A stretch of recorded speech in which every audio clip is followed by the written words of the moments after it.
On this episode of Team Building Saves the World. HR is probably one of those few corporate functions that really is a sign of its time. Okay. Literally, to this day, that's what my parents think I do. They have no idea. My grandmother, too, she's like, I still have no idea what you do. I won't speak specifically to Fooda, where we're kind of killing it. But broadly speaking, our number one challenge is retention. Yeah. And we see this a lot even in women's empowerment discussions and women in business wanting to have the full package. And you just kind of wish we could be together and have those, team bonding experiences that are really kind of irreplaceable.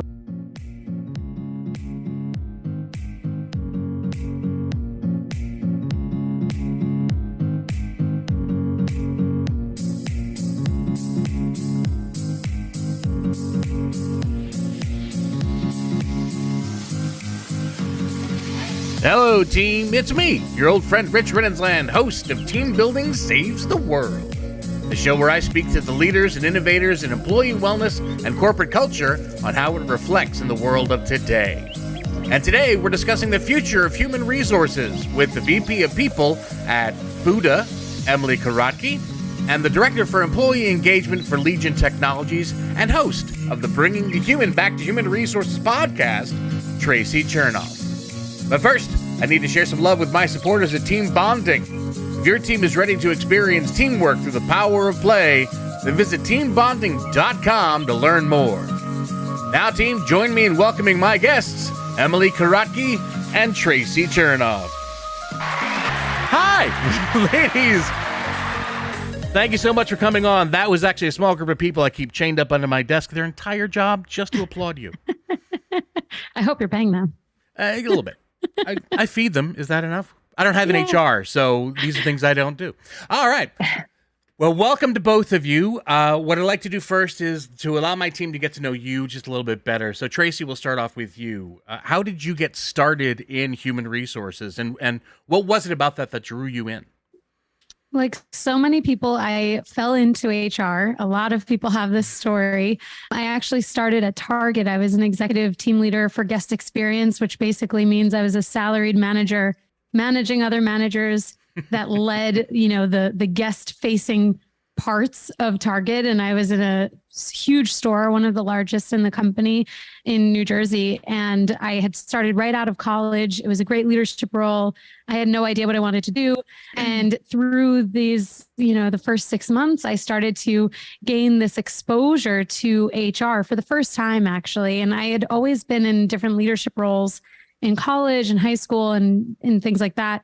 And I didn't realize how closely connected that experience was, like growing up, to HR in like a retail environment, especially where, I was in the store. I was like super involved. Like when you work at a big box like Target, you have to know and learn everything. And so after about 6 to 8 months, I was actually promoted to an HR ETL or executive team leader. And that was when the journey started. And actually it's credit to my dad, because I was like trying to decide, do I want to go to the store manager route or do I want to go this HR route? He was like, you really like everything about HR. You talk about it all the time.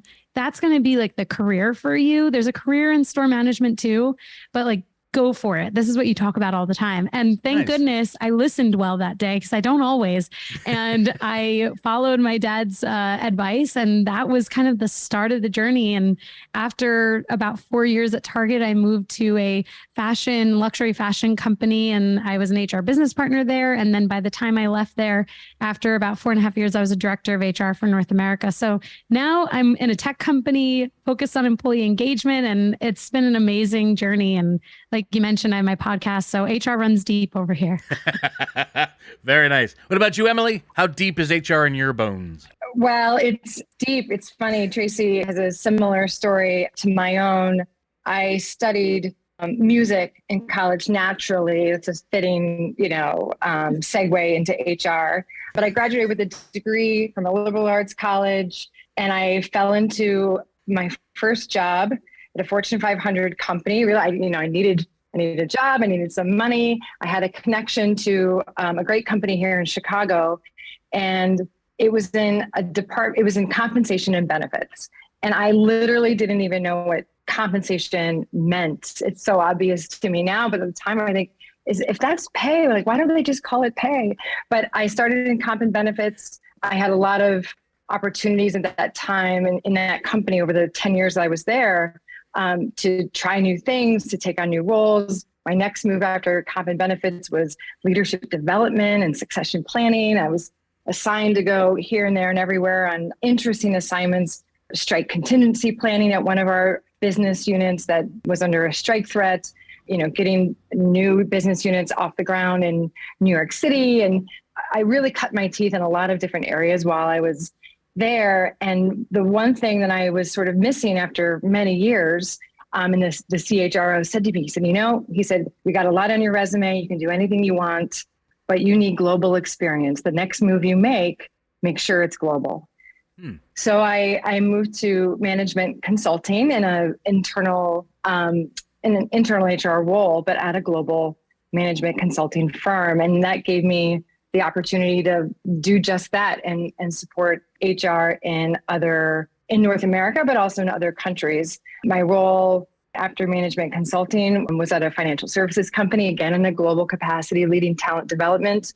Around that time, I had my first child and was ready to make another move. And this was a few years ago. And I thought, I could head up HR. I've checked a lot of boxes. I want to stay in Chicago. Chicago's got a lot of great tech startup opportunities that would afford me, I could go smaller and really get my hands dirty in every way and be a real partner to the executive team. And that's exactly what I did at Fooda.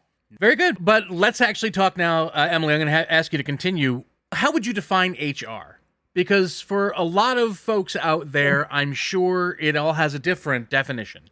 I mean, I'm a gig worker. I'm a performer and entertainer through most of my life, which means that I have had to have the corporate job that pays for my career choices.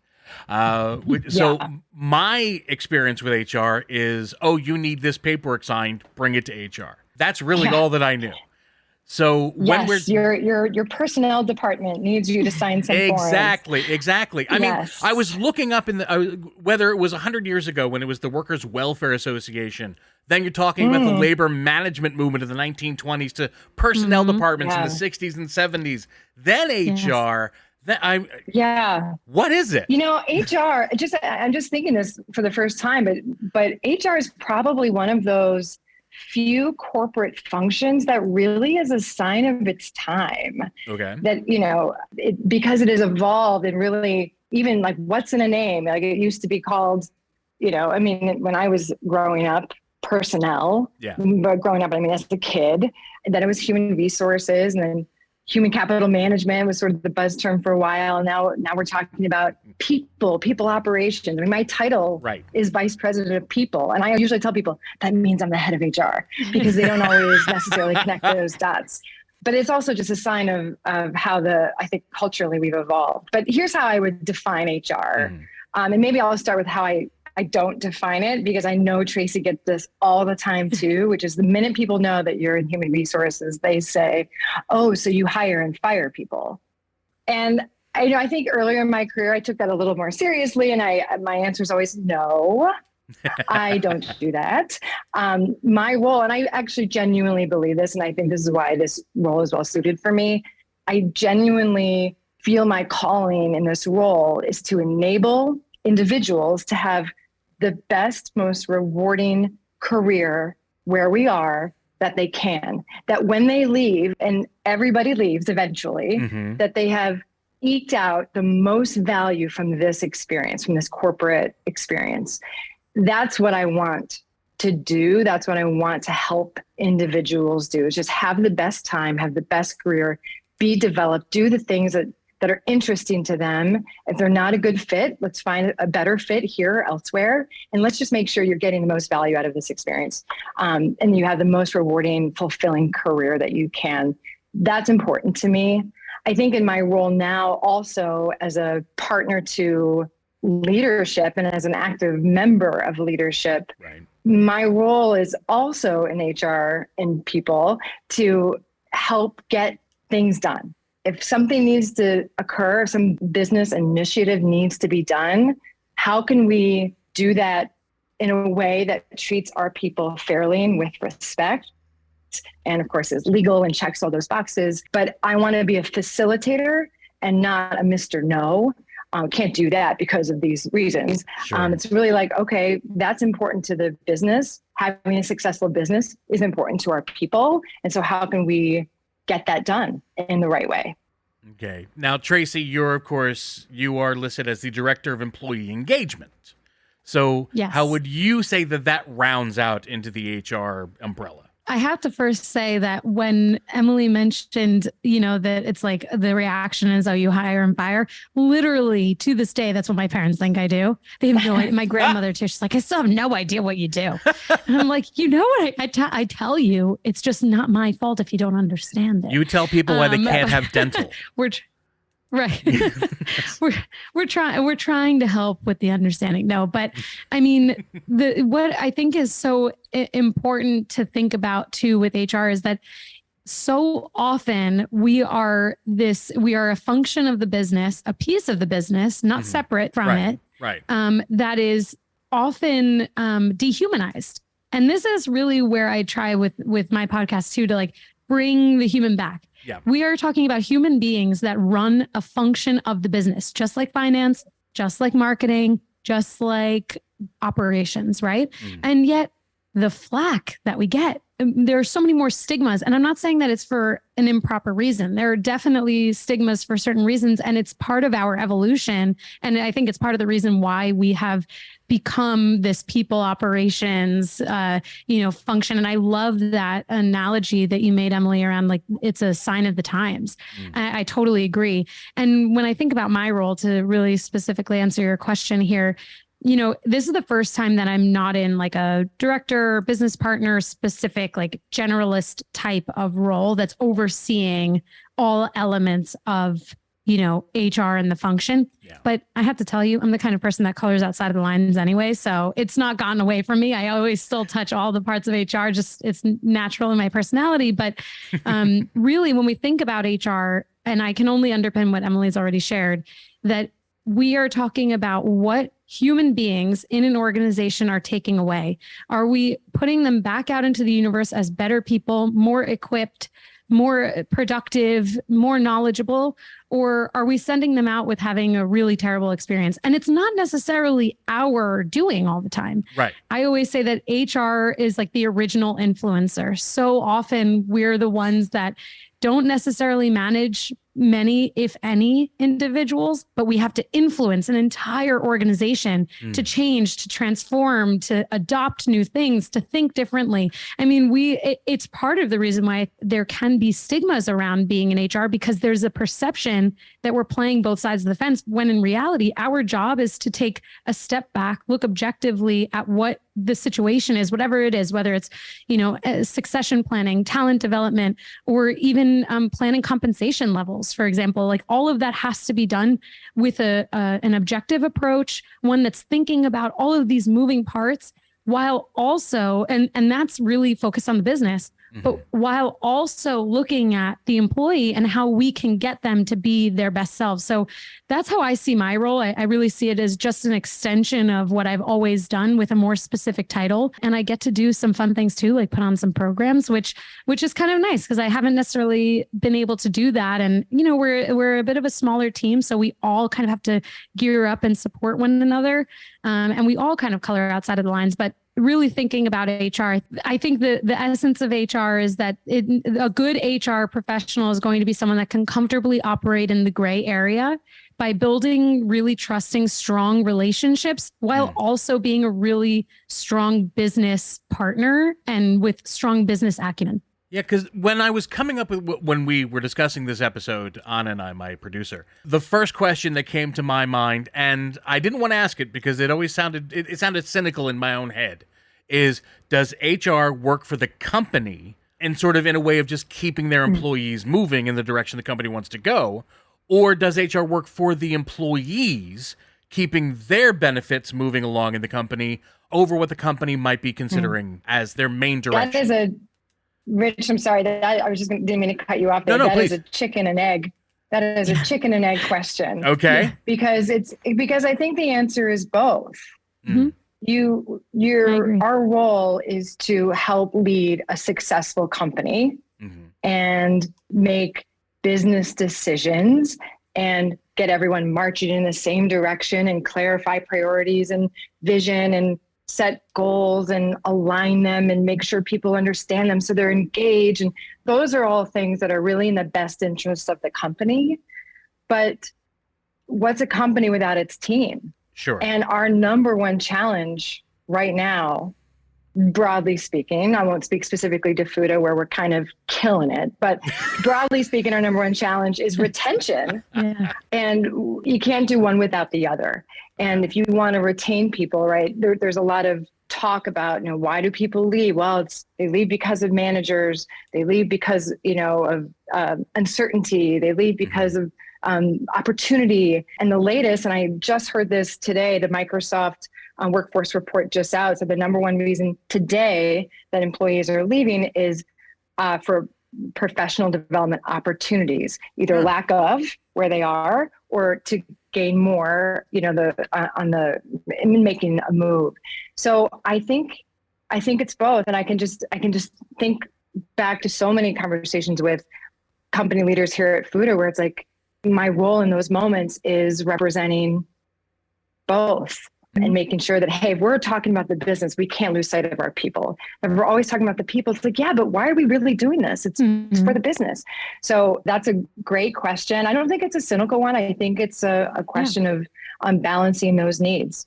I agree. And, the HR is one of those unique functions of the business where the people that are like us in HR who are focused on, operating in that gray are also employees. So we want the benefits to benefit us too.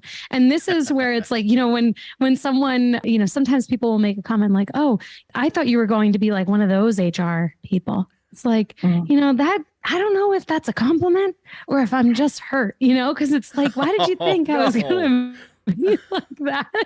Well, the sitcom The Office did not do HR any favors. There's a lot of, just negative stereotypes about the kind of people that work in HR. Because I get the same thing, Traci, like, oh, you're not uncool. Yeah. Hey, I didn't know you were going to be at the holiday party until 4 a.m. True story. Yeah. Why did you think I wasn't going to be? Like, I'm offended that you didn't think I was cool enough to be here with you at this time. Well, ladies, you're both very cool just for coming on the show today. Thank you. But I do need to take a quick step away because, of course, I need to tell my team out there about a company I am very proud to be a part of myself, Team Bonding. Team Bonding was founded over 20 years ago with one simple question. How can employees have a great time while fostering strong, authentic bonds between people who work together? They've created a catalog of innovative events using the power of play as a learning tool and tapping into the correlation of work and play. From scavenger hunts to Jeopardy and so much more, the team bonding of activities, be it live, virtual, or hybrid, maximizes the impact of team building with an accent on fun.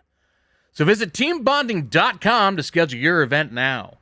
Team Bonding, when you want seriously fun results. And we are back with Traci and Emily. Okay, so let's keep going here. Traci, as we all know, what HR may have been like about 10 years ago, everything changed within the last couple of years. Not only did we have a pandemic where suddenly your job became talking to your personnel as little squares aligned neatly across your computer screen, but we also came across what through many of the articles I've been reading in preparation for this show, were the biggest crisis HR had to handle, the Great Resignation. Let's talk about that. What did you face and how do you handle it? To be confirmed, because I think that we are still amidst the Great Resignation, just in a different way. It's evolved in so many ways. So to set the stage here a little bit, I was still working in retail. I was out of stores. When I left Target, I was no longer in stores, but I was working for a luxury fashion retailer on the corporate side and directly supporting the stores, the retail population. So it hit us in a way that, I don't think I'll ever have, I hope I will never have an experience like that again, where we're closing stores and managing managing a health crisis and everything in between. I mean, it was probably the greatest challenge and learning opportunity of my career. But the labor market became so intense. And I think that the Great Resignation, there were things about the labor market that were just bound to come to a catalyst during that time, in terms of even fair pay, benefits, access to maternity and paternity leaves that are, more equitable. Even if you think about people wanting flexibility within their lives,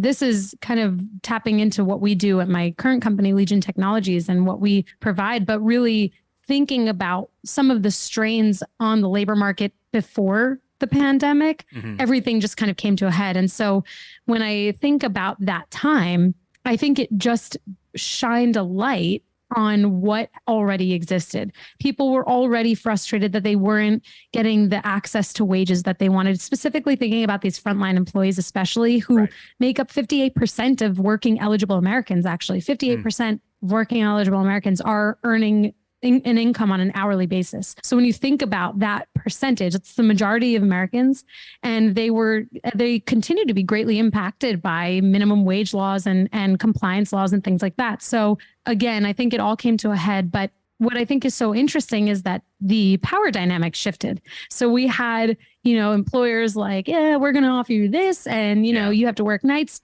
holidays, weekends, especially in retail. And you're lucky to be here. And everything changed. And people are like, you're lucky to have me. And so this power dynamic shift required and necessitated businesses to be like, oh no, we have to retain these people. And I mean, everyone, we know what the Great Resignation was like. People were leaving left and right in the droves because COVID not only made us think differently about what we wanted out of our lives, it called into a question, even mortality, right? We're thinking about life as we know it. And so now you have people who are already annoyed at their employers, potentially just like, I'm not dealing with this and you're not giving me what I want. And so now employers are still in this shift. They're still trying to figure out, okay, well, how do we solve this problem? So thinking about where we are today, the Great Resignation has definitely slowed, but we're still seeing, especially as Gen Z enters the workforce, this almost gig-like sentiment. People want ultimate flexibility. They want maximum, whatever they need, maximum autonomy to do that. That's at least the impression that I get from the research that I've done into why it still exists, that, this labor market challenge exists today. And then on top of that, we also went through a social justice crisis, not even a crisis, but an awakening, right? So you have all of these things coming to a head. It was really challenging. And I think HR specifically has made some changes to accommodate needing to support people better. We're seeing DE&I roles, we're seeing culture roles, employee engagement roles, people operations only, so those things, everything has changed as a result of all of these major life moments happening for everyone around the world. Yeah. On the podcast, we've spent so many episodes talking about not only the Great Resignation, but with it, the Great Migration, as people were moving away from the cities, trying to go back to their families to help take care of one another. Plus, you've got your multi-generational workforce going on here, with millennials still making up the largest percentage, but not necessarily the most vocal of the percentages of it. I mean, I made the joke earlier when I was talking about how, your job in HR is telling me why I can't have dental yet. Emily, let me throw this to you, though. What kind of benefits are people looking for now when they're coming into work? And how has that changed? I think if I can answer, Rich, your question more broadly, just what are they looking for in general? On the benefit side, I think it goes, and this is sort of not post-pandemic, this is sort of really pre-pandemic too, that we were seeing this. And to Traci's point, you want to join an organization that checks all the sort of basic boxes. Flexibility was one of them, although that looked a lot different 2.5 years ago. But there's also an expectation that you care about my wellness to the extent that there are wellness benefits and community benefits. Traci mentioned that there were some social reckoning that occurred over the last couple of years. I think what does your company stand for? I think is also part of that overall package, especially among the millennials, a new joiner is signing up for. when they say yes to your company. So I think that those are important. And as Traci said, they're kind of in the driver's seat, and they've really helped inform those of us who spearhead those social responses and to respond and to react and to listen. Wellness, to be very honest, and this is maybe an unpopular view, but I was never a fan of wellness programs before. To me, they were always tied with health insurance. Yes. And you could get money back on your premiums, but it seemed they seem kind of like a gimmick, and that you're just trying to get a bunch of data, biometric data on me as a person. So I don't think I'm going to sign up for this. And so I worked at companies that had those, but I was pretty vocal, even in my role, that I don't think that these really serve our employees. No data suggested that they are helpful. And I'm not really sure why we're pushing these wellness when we really are just trying to decrease our insurance costs. Wellness means something totally different now.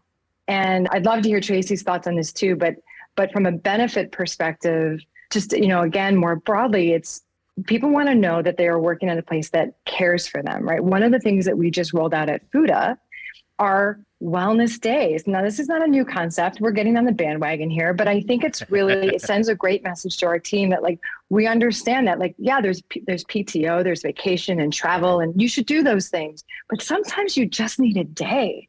And we've needed days, certainly in the last 24 months. Yeah. We all have. And so we've instituted wellness days. And here's what we mean by that. Here's how we want you to use them. And we want you to use them.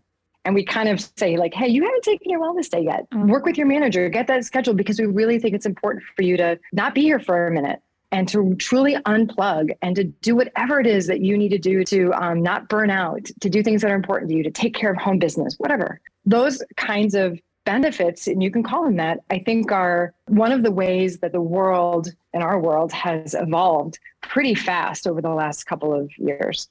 Yeah, I agree. It's interesting when you started off, you were talking about how all of this has been so tied to benefits and that people have this basic expectation for basic needs, right? So I see so many things that we used to call benefits as just standards and expectations. And now it's okay, well, what's the new frontier for a benefit for tomorrow? What is really truly going to be a benefit? And I love that example of wellness days.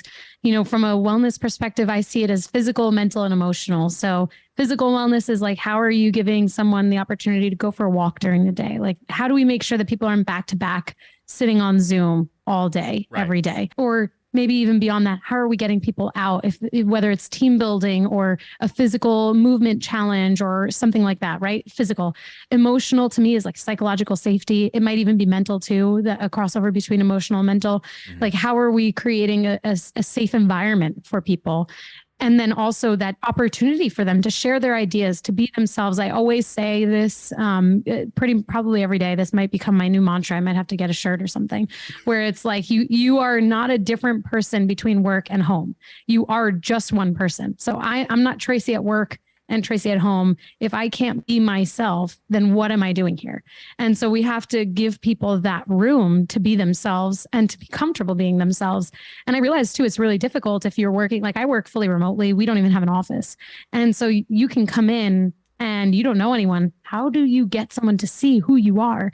And it's through, I think, all of these corporate programs, saying, we want you to be who you are.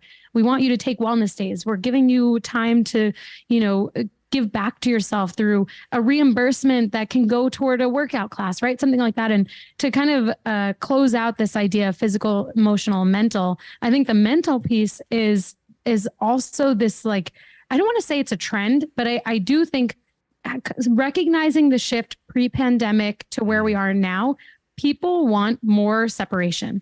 I don't think that people want to be our, past generations, let's say, that we're just working constantly. Right. Where, your parents are working, maybe you're not really hanging out with them much. And I think that the pandemic really did turn this on its head.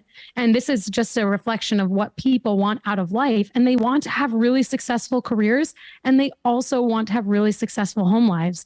And we see this a lot, even in women's empowerment discussions and women in business wanting to have the full package.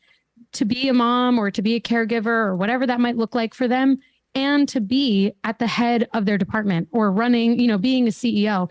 And, you'd think that it wouldn't come up in 2022, but it comes up a lot because of access to leaves and different things like that can make it challenging for a woman in business sometimes to take that time or feel like they can take that time and continue to climb the ladder. So to me, again, it's physical, emotional, mental, and creating that space for all of those things to happen. How do you, as HR reps, guarantee that you can give somebody who's coming on board even access to all of these things, but still remain fiscally responsible? Because the CEOs and the CFOs, they don't want to give that much back. They'd rather give alternatives or what have you. Yeah.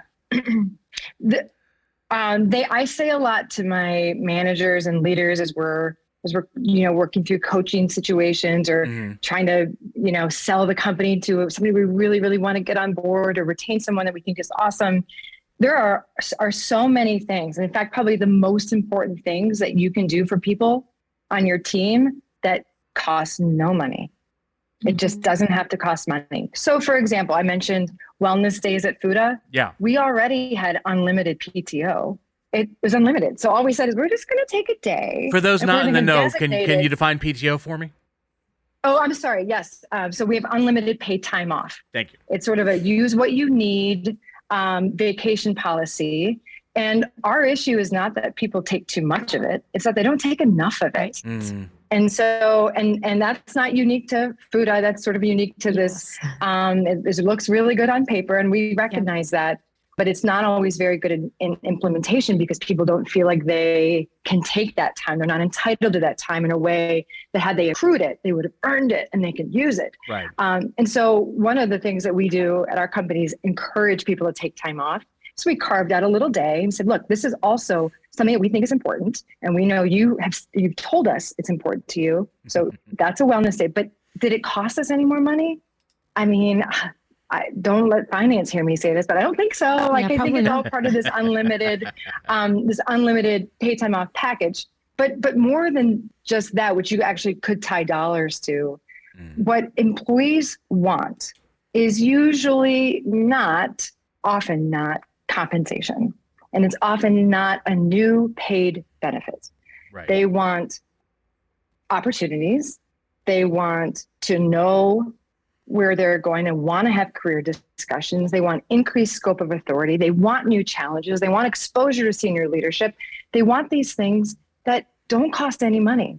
What they require is a plan. They do cost time, time for their leader and leaders of the company to be invested and to have conversations about, hey, we think Traci is great. Here's what she says is important to us. We've had these conversations with her. So we are going to make sure that over the next 4 to 6 months, she gets A, B, and C, because that will retain her and that saves money. So I think there's so much that we have at our fingertips that is really nothing that ever needs to be on the general ledger. I totally agree with everything you just said. And I will also add, whenever someone says that, the best response is to think about, just ask them to think about their best experience in a store, whether it's like a Trader Joe's or maybe Target. You have a great experience, right? The employees there were helping you out. They asked you how your day was. They were giving you great service. They're not giving you great service and letting you spend more money because they're miserable at work. They're giving you great service and great experience because they're happy at work. So when you keep your employees happy, when you keep them engaged, when you hear what they need, you ask for their feedback and you actually act on that feedback and you act on that insight, then you keep them happy, you keep them retained, you give them that access, that opportunity. And that in turn, not only it saves you money because the cost of attrition is astronomical, but it also increases and generates money. Every business is reliant on some stream of revenue, right? You're relying on a customer to spend money at some level, whether it's a grocery store or a SaaS, solution software company. Right. So the better you are at taking care of your employees, the better they will take care of your customers. And that is a surefire way to make money. And I've always said to my leaders in my retail career, especially where it was like really probably the most impactful when I I had a team at that time. And that was that if you focus on your employees before anything else, you'll never need to worry about a business metric because the business metrics will follow. I guarantee you. I would put money on this because if you are truly focused on building up your team, giving them the opportunities to develop, to learn, to grow, giving them an environment where they feel safe, but also challenged and thought about, everything is just going to grow around it and blossom around them. So from the sounds of it, it seems to just all boil down to recognition. Is that what you'd agree? Like they just want to know that their efforts are amounting to something and being seen. I think it's recognition, but branched off of communication, transparency, clarity for what it's all affecting. Like, how does my job impact the global organization or the organization that I'm a part of? And also, are you seeing me? Like, if I'm putting in 40 plus hours of work, do you see it? Do you care about it? Do you actually appreciate it? Or, if you don't, tell me to do something different. Don't let me waste my time. All right. Emily, let me ask you this. What's the future of HR going to look like? Like you said, there's been a huge change that all happened very recently, but it is a constantly evolving part of an organization. So what do we see? Let's look like 5-10 years into the future. I think we're on the path. I think 5-10 years from the future, we're going to see that we are better at automating things, that are big time sucks for individuals, in whatever role they're in, but also particularly in HR. We've been on a path for a long time, my whole career, improving, HR technology, improving our use of data. So those aren't like new concepts, but we have come a long way. We just still have a really long way to go. I think we've talked a bit today about the partnership that HR has with the business and helping make important business decisions. I think that is a sign that we continue, for example, to move away from the sort of tried and true, expense control and efficiencies and of our human capital. And we're really more interested in, as Traci just said, like, how does my work impact the bigger picture? And seeing clearly the direct correlation between your work and revenue and profits and productivity. I think that transparency and HR's role in providing that transparency and communicating those things will continue to be, what we work on over the next, phase of our profession. I think remote work, talk about a seismic shift that, and I hear all the time people say, oh, we're never going back to the way it was. And I hope we don't, quite frankly, personally, because, again, as Traci said, like, whatever benefits our employees also benefits us. And I think personally, I can speak for myself that it's been a real gift, a real silver lining in the middle of the pandemic to find a new way to effectively work, but we can do better. I think doing Zoom calls and having the sort of, boxes of people, as you mentioned, Rich, on our screen, doing training, virtual onboardings in that environment is really hard. Yeah. And you just kind of wish we could be together and have those, team bonding experiences that are really kind of irreplaceable. So I think, the future of HR, in my view, really needs to include how do we get back some of that we were sort of forced to abandon abruptly, but there are real benefits to it. So I think we'll continue to balance how do we provide maximum flexibility, work when it makes sense for you to work. We'll measure your productivity, not your hours. But how do we also be together and bond and create a consistent culture across, multiple locations, especially, if you're in multiple cities or in multiple countries. I think those things will continue to be challenging, and technology will help enable our ability to do that. But we also might have to get back to basics and find ways to, be together physically. Traci, anything you want to add? I think that we've seen this a little bit, that HR will continue to be a critical investment for an organization. I think when I say I think we see this a little bit because of the shift from the pandemic, needing to have someone managing employee health, needing someone to focus on DE&I, all of that. That is a clear example of where there's a need for investment. And actually, I think it was at the end of 2021, there was a survey done by the Bureau of Labor Statistics that like the number of job openings, of all of them, the job openings that were the most expansive were in the HR function and industry. So of all of the jobs created, not necessarily ones that were being filled, but new jobs were HR jobs. And I think that is an example of what is to come. And I can only hope that organizations will see that the HR team, the function, has to be the first order of business, not the last, because sometimes you see this even in new businesses, small businesses, startups, that the thought of how we're taking care of people is last. And we want the culture to be there. We want all of that. When I think about a one person company, they want whoever they bring on to have an amazing experience, which is great. But if you don't outsource that, because we can't be experts at everything, if you don't have someone really focusing on how you scale that, or even if you are a huge industry, a huge organization, how you continue to scale that, you're going to miss something along the way. So I hope that we can continue to see that. And then on the other side of things, I can only say ditto to what Emily said with being in person.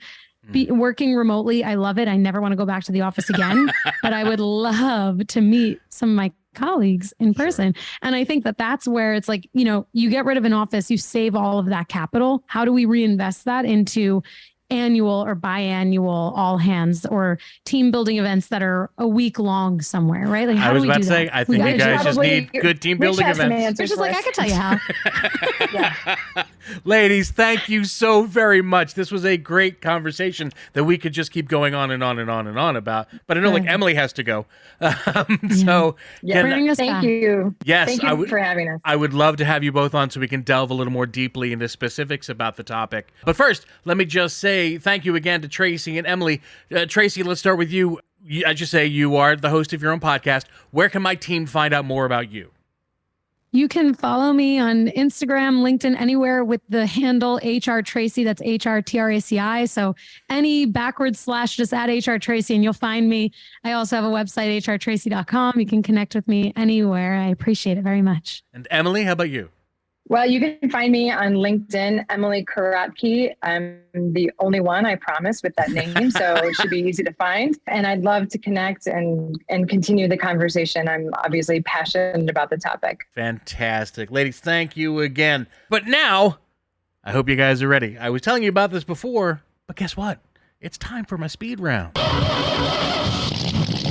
round, speed round, speed round, speed round, speed round, speed round, speed round, speed round, speed round. It's all about the cheese. All right, ladies, here's how this is going to work. I am going to be playing some music that is exactly 60 seconds in length. In that time, I'm going to ask you a series of completely innocuous questions. I will ask either one of you specifically, or if I just ask a question with no name attached to it, the first one to answer gets the answer in. Your objective, working together, is to try to answer as many questions as possible within that 60 seconds. If you are feeling competitive at all, the number to beat is 14. Okay. Yeah, oh my gosh. it's a lot. It's a lot. So, if you ladies are ready, as soon as you hear the music, I'll ask the first question, and away we go. Emily, tell me the best thing about you.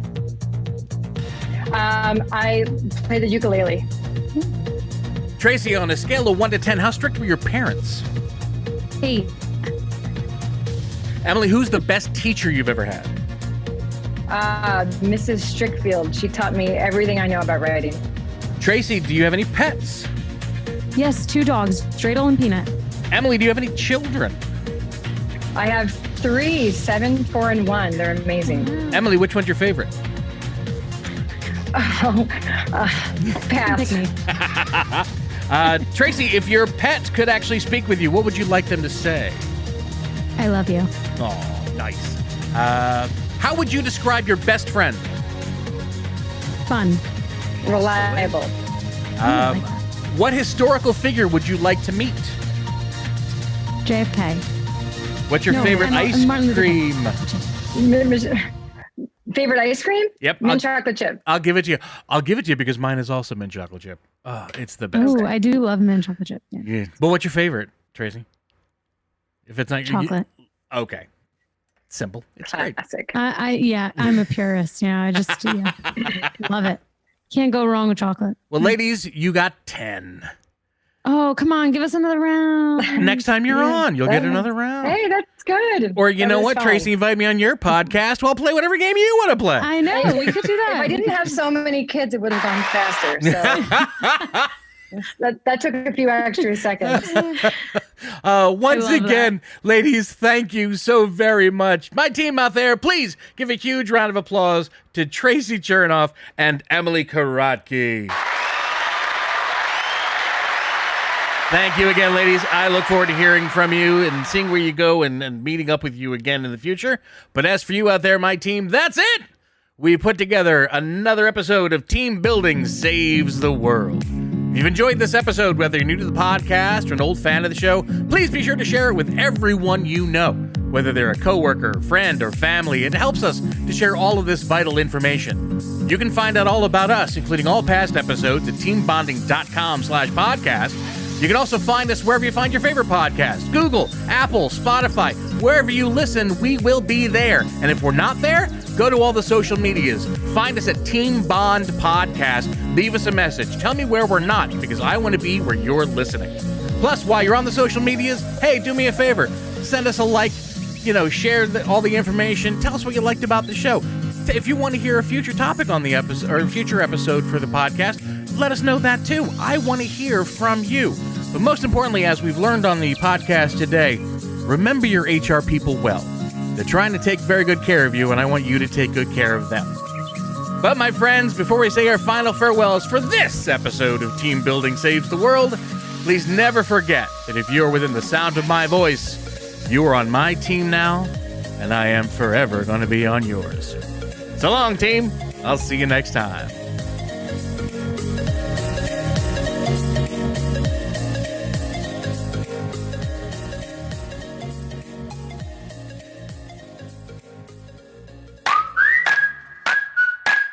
It's been said that you learn more about a person in an hour of play than in a year of conversation. So why not put your coworkers to play with the help of the team at Team Bonding? Team Bonding was founded over 20 years ago with one simple question. How can employees have a great time while fostering strong, authentic bonds between people who work together? Their catalog of innovative events includes scavenger hunts, Jeopardy, and much more. Each activity, whether live, virtual, or hybrid, maximizes the impact of team building with an accent on fun. Visit teambonding.com to schedule your event now. Team Bonding, when you want seriously fun results.